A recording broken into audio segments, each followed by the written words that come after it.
As an actor, I am fascinated with stories. It's amazing that something like this still exists. And Singapore is a perfect source for this.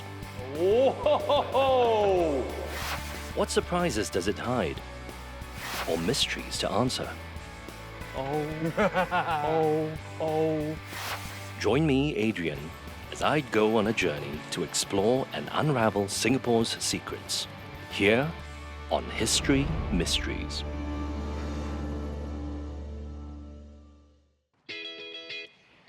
Its address is given as Orchard Road.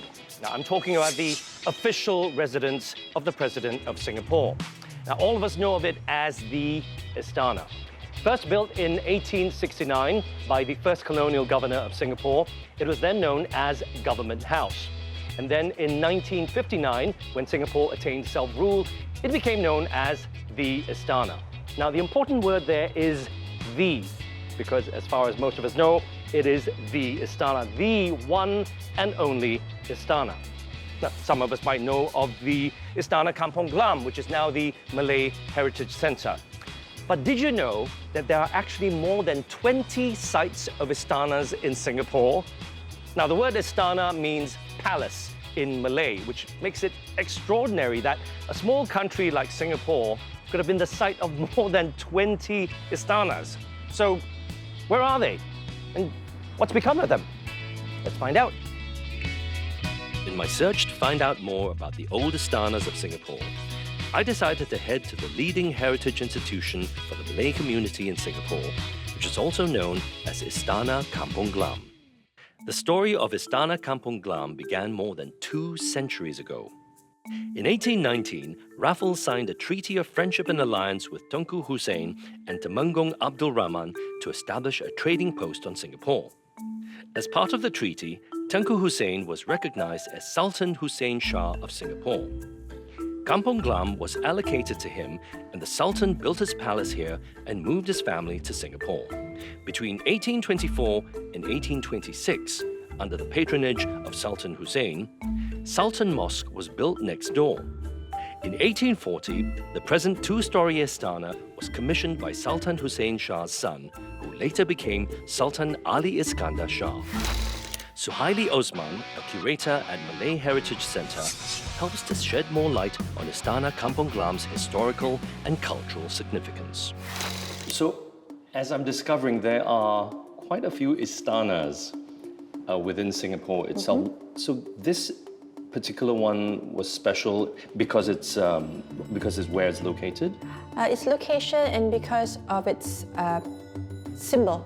It was a symbol of Malay royalty in Singapore. Right. Yes, because this is where the seat for the Johor, Riyal Sultanate was from 1819.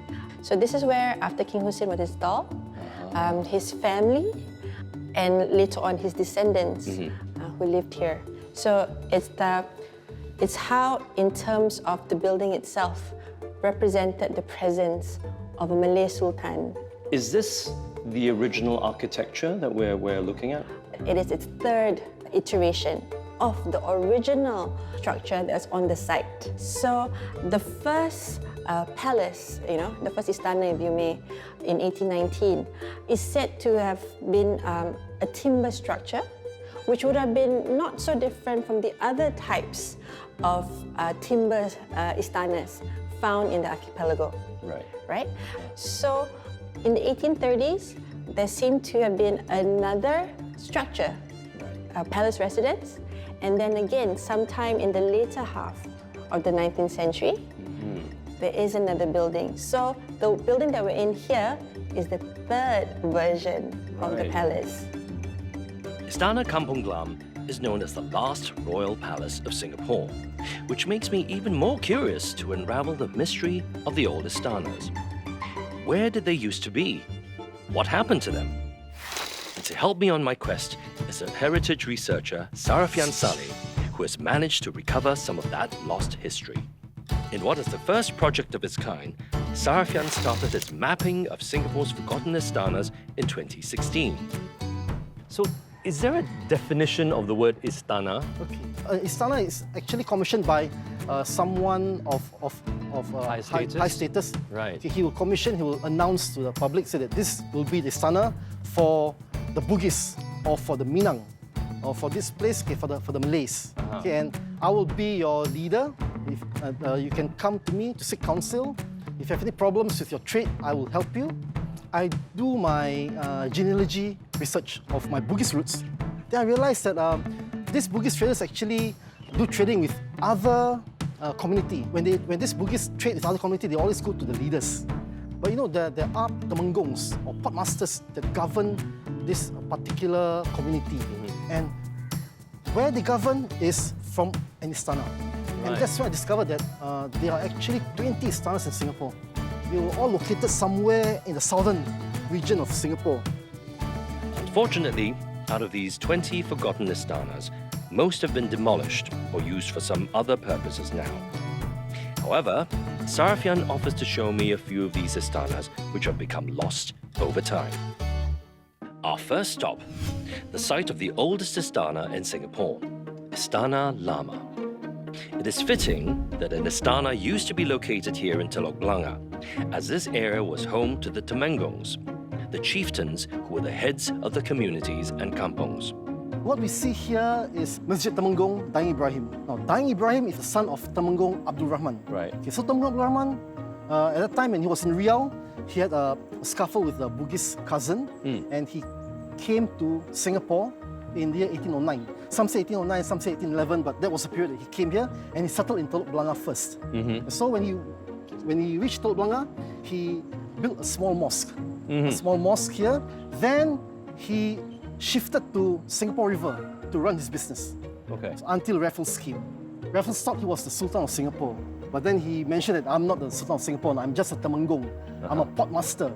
And the rightful person to be the Sultan of Singapore is Sultan Hussein. Right. Okay. So Sultan Hussein and Temenggong signed a treaty, and Sultan Hussein got a place in Kampong Glam, and Temenggong was asked to be shifted back here because the British wants Singapore River to be their trading post. Right. So Temenggong Abdul Rahman came back to Telok Blangah, and he made this into not only a mosque but a balai rong. Okay, balai rong in Malay means a hall, audience hall. Right. A courtroom where he will meet the people. These people comprise of traders, planters, businessmen, and migrants. So Telok Blangah was actually a place where lots of migrants came to settle. It was the place. It wasn't Singapore River. It was actually Telok Blangah. In the 1800s, right? They became wealthy again. They became wealthy, and he said, okay, this place will be more for the people, more for the community. He wanted to build an istana. So the istana will be built beside this balai rong. This was the first istana that was built by Temenggong. And this was the first istana that I rediscovered. It was built in the year 1833 or 1830s. There were 21 rooms.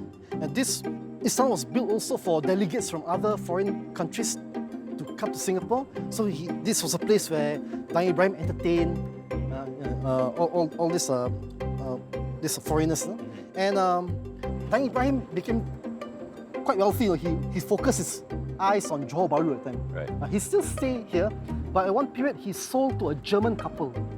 Oh. He sold a German couple in the year 1860s, if I'm not wrong. Oh, no, sorry, I think 1860s or 1890s. He sold the whole He sold the whole thing. And this German couple converted it to a hotel. The hotel was called Bellevue Hotel. Later in the 1960s, and then it was demolished. The German probably there wasn't much story about what the German couple did, but they actually just left this thing abandoned. So there's a hotel right here. Yeah, it's just there. It's just there in Harbour Lights. If you look at the architecture of the Harbour Lights condominium, the way it's designed, it actually reflects the old Istana. After his unexpected revelation of what Istana Lama was used for before its demolition in the 1960s, Sarafian wants to head down to an old Istana which has been hidden in the heart of the city for decades. Hard to believe that nestled somewhere near the Singapore Botanic Gardens is an old Istana which is still standing to this day. But Sarafian has an admission that completely takes me by surprise. This piece of land, they had 2 istanas here. Out of 2, 1 is still standing till today. Okay. Okay, the boundary started from Ferry Road all the way to Botanic Gardens here. So the first istana was called Tyersall. So this road was named after the istana. And this Tyersall was actually built by William Napier. When he sold off this istana, Sultan Maharaja Abu Bakar, you know, he was very wealthy at the time, so he purchased this land. So when he purchased this land, there was already Istana Tyersall and Istana Woodnyuk. Istana Woodnyuk was still a small, probably a store, just a store, a stable, a store. Right. If you want to compare with what we've seen Istana Kampong Glam, okay, Istana Tyersall is 16 times bigger. So it was huge. It's set on a knoll or a hill, 40 meters in height. Woodnyuk is 4 times bigger than Istana Kampong Glam. And this land still belongs to the Sultanate of Johor. So this Istana Tyersall was refurbished by Sultan Maharaja Abu Bakar for his 3rd wife. But the sad part was when the Istana was completed, she didn't have a chance to look at it. That's very sad. She had passed? She passed. Right. So, but he just moves on with his life, and as time progresses, he refurbished Istana Wooden York for his son, Sir Sultan Ibrahim. After a great fire, they changed the name to Woodnyuk. So Woodnyuk was occupied by our Sir Sultan Ibrahim. He's one of the richest men in the world at that period of time. Right, right. In terms of money, assets, everything. And he's a philanthropist. He donates lots of money to schools, to organizations in Singapore. Tyersall is no longer around because what happened to that? It experienced fire due to electrical problems. Okay. In fact, in those days, what you see here was actually a bare land. Right. Beautiful trees facing Botanic Gardens, the lake, you know. And you could actually see Woodnyuk and Tyersall from here. Oh. It's clear. From where we're standing right now. You can see the roofs. The roofs are still erected before the Great Fire. So you can actually walk in. There was a gate, a main gate here, a carriageway gate. Right. So the horses or the cars will drive through the driveway to Tyersall and to Woodnyuk. The 2 old istanas sit on prime land that is still owned by the Johor royal family today. And although our exploration has been fascinating, I've not had an opportunity to see any old istana up close, as they've been either demolished or are on private property. But now, Sarafian promises to bring me to a forgotten istana which has endured the passing of time. I'm really excited about finally seeing an istana which I can touch. Located near Dhoby Ghaut, this century-old villa on top of Mount Emily was known for decades as the Osborne House and is now home to a non-profit arts centre. But its origins have stumped historians for years. Until Sarafian, that is. It was once residence of royals from Sumatra. It was built in the year 1891 by traders, by the Katz brothers. They acquired this land, they built this place. Somehow or other, they ceased business, and it was purchased by this gentleman here, Sultan Syed Sharif Qasim. The Sultan purchased the property, then they will announce to the community that this will be my istana. Right. So the people can actually come and see him. Right. Where was he from? He was from Siak. Oh, from Siak. Right, okay. In Sumatra. Right. But you know, like I've mentioned, Singapore was a melting pot for all traders, foreigners. So there are lots of foreigners here. Right. Lots of migrants. So when was it that he moved into this and turned it into his crib? Supposedly it was mentioned the year 1910, 1915. Okay. Then along the way, as you know, like same thing, as they got richer, they bought properties in Raja Road in Singapore. And this piece of land, this property was acquired by a Japanese dentist. His name was Mr. Jukichi Ikeda. He acquired this place in the year 1935. He stayed there for quite a while only. In 1939, the Japanese consulate, the consuls, they said that they want to have part of this place for their office. Oh, it's just before the war? Just before the war. Right. So Mr. Ikeda was asked to shift from here all the way down to the shop houses. below. Mackenzie Road there. Right. And this became a Japanese consul from 1939 until 1959. Okay. Then it was left abandoned, so I suppose it was acquired by the government until what we have today. Because the architecture, I mean, certainly from the exterior, it's very reminiscent of the Malay heritage center. Istana Kampong Glam, right? Right, yeah. Paladin type architecture. So it's a bit British, a bit traditional Malay. Are we allowed to go inside? Let's try. Yeah? Okay, let's see what we can find out.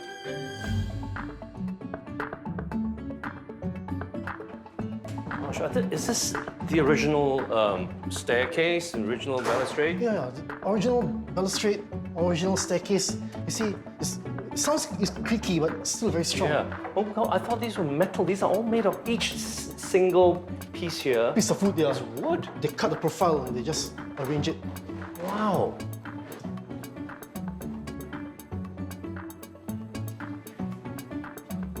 Wow, and there's more. Well, it's much larger than it actually looks from the outside. You know, I'm as awe as you. The first time I came to this place, it was very dark. Right. Now it's all illuminated. I find that this place is a little bit bigger than Istana Kampong Glam. Why do you think this particular location was chosen? Normally, in the past, kings, leaders, or sultans, they prefer to choose a place of dominance. Right. Some place on top of a hill, or cliff, or a promontory. Right. So they can look over their surveying. Exactly. Then tough. In front, what we see today, we see condominiums, houses, bungalows. But during that period, this was a flat land. Kampongs, Mount Sophia below there. Right. So you could see the sea. From here? You could see the sea from here, yes. I probably assume you could see parts of Beach Road, parts of Suntec City today. All right, yeah, So this was I can imagine that. Yeah. So this was a nice spot. It's incredible to think that this house, which is the oldest building on Mount Emily, used to be a royal palace occupied by the then Sultan of Siak. But Sarafian has saved the best for last. He's about to bring me to his most recent discovery, a forgotten Astana that no one knows about. It's a mystery that I can't wait to find out more about. Rafi, you Yes. brought me to Kallang, of all places. Are you sure you brought me to the right place? I think so, because I remember when I came here before, there was a structure that's located in Kallang. If you look at this map, it could be somewhere there. Shall we go and check it out? Let's go. I think that's the place. Wow. There's a lot of this that's still, well, I wouldn't say preserved, but it's intact. Yes, this was once called the Raja Johor Village. See, when you say Raja Johor Village, it really goes way beyond or way back if you look at Temenggung of Teluk Blangah. So this is very old. It's still mystery. No one actually writes about it. So it's a good chance for me to investigate, to interrogate the people who live around here and tell me what it was before. So I mean, the real kind of history of this place, it's not written. very hard to find anywhere written. It's very hard to find until 2 years back when I was looking at the archives. I've got this map. Okay. And this map shows Raja Johor Village. Right. And there are fragments which say that during the fall of Malacca, so all the Malaccanese, all the Malays, all the traders in Malacca, they came to Singapore. And even the Bugis of Sulawesi, they came here to do trading. And there has to be a leader.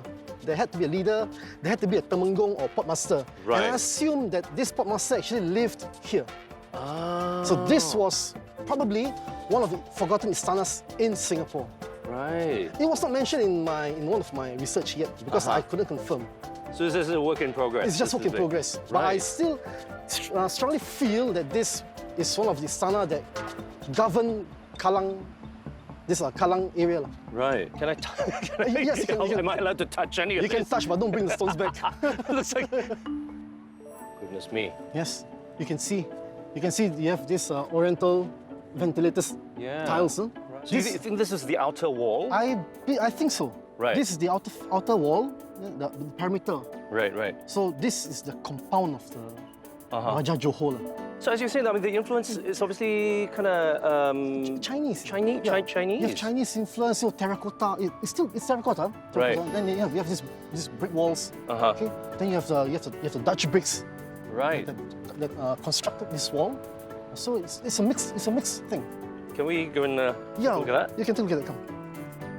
So you're saying these are what kind of bricks? Okay, these are Dutch bricks. Typically Dutch bricks. Okay, They're they're flat, kind of thin. they're flat, Right. very strong. Uh-huh. Very strong. So typically they're built during the war Right. because it's very strong. in Right, terms of right. its So you're structure. saying this Istana here was probably standing as far back as 12th century? That's my assumption. Right. That's my assumption because Right. Singapore was a trading post Uh-huh. long back then. When Sang Nila Utama came, this Uh-huh. place was already thriving. Right. It wasn't a sleepy fishing village, as what someone Sure. said. Yeah, yeah. It's amazing that Sarafian has been able to unearth this previously unknown part of Singapore's history. I've only managed to explore a few of these forgotten istanas due to time constraints. But it's shown me that history is so much more than what we think it is, and so much more than what it's presented in our textbooks. Well, you know, it really has been such a wonderful journey of discovery for me. I found out not just where these istanas were, or in some cases are, more importantly, I found out the stories behind these istanas, the existence of which I think it's fair to say most of us were completely ignorant about, including myself. It's just so wonderful to be able to visit these sites and to even enter the premises and to visit some sites where there's very little trace of these istanas right now, and just to be able to imagine what life must have been like. But it's fair to say also, I think there's still so much mystery surrounding these istanas and just so much more to discover. Thank you so much for watching. I'm Adrian Pang. Please join me on the next episode of History Mysteries.